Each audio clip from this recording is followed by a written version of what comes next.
দোহায় হামাস নেতাদের হত্যা করতে বিমান হামলা চালায় তেল আবিব। যদিও ওই হামলা থেকে হামাসের শীর্ষ নেতারা রক্ষা পেয়েছেন। এই হামলার ঘটনায় ফুঁসছে কাতার। নিন্দা জানিয়েছে ইসরায়েলের মিত্র পাশ্চাত্য সহ আরব বিশ্ব। মিডল ইস্ট আইয়ের প্রতিবেদনে বলা হয়, মিশরের একজন শীর্ষ নিরাপত্তা কর্মকর্তা জানিয়েছেন, কায়রোতে হামাস নেতাদের হত্যার পরিকল্পনা করছে ইসরায়েল। তবে মিশরের মাটিতে হামাস নেতাদের ওপর যে কোনো হামলা মিশরের সার্বভৌমত্ব লঙ্ঘনের শামিল হবে। আর আমরা একে যুদ্ধ ঘোষণা হিসেবে দেখব এবং শক্ত হাতে তা প্রতিহত করা হবে। কায়রোতে হামাসের শীর্ষ পর্যায়ের কয়েকজন নেতা বসবাস করেন এমন তথ্য ইসরায়েলের হাতে থাকলেও মিশর তা কখনো আনুষ্ঠানিকভাবে স্বীকার করেনি। যদিও গাজার বর্তমান যুদ্ধের আগে থেকেই তারা মিশরে বসবাস করে আসছেন।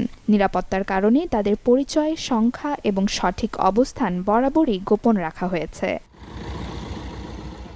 আরব বিশ্বে ইসরায়েলকে প্রথম স্বীকৃতি দেয়া মিশরের সাথে কিছু ইস্যু নিয়ে টানাপোড়েন চলছে। বিশেষ করে ফিলিস্তিনি শরণার্থীদের উত্তর সিনাইয়ে প্রবেশ ঠেকাতে 40,000 সেনা মোতায়েন ভালোভাবে নেয়নি তেল আবিব।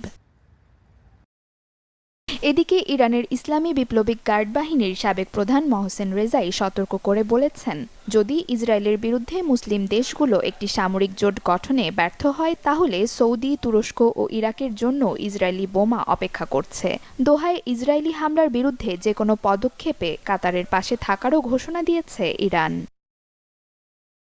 1979 সালে যুক্তরাষ্ট্রের মধ্যস্থতায় মিশরের প্রেসিডেন্ট আনোয়ার সাদাত এবং ইসরায়েলের প্রধানমন্ত্রী মেনাহেম বেগিনের মধ্যে শান্তি চুক্তি হয়, আর এর মাধ্যমেই ইসরায়েল প্রথম কোনো আরব দেশ থেকে স্বীকৃতি লাভ করে। যদিও বিষয়টি মেনে নিতে পারেনি মিশরীয় ও অন্যান্য আরবরাও। নসিন নাওয়ার, চ্যানেল 24।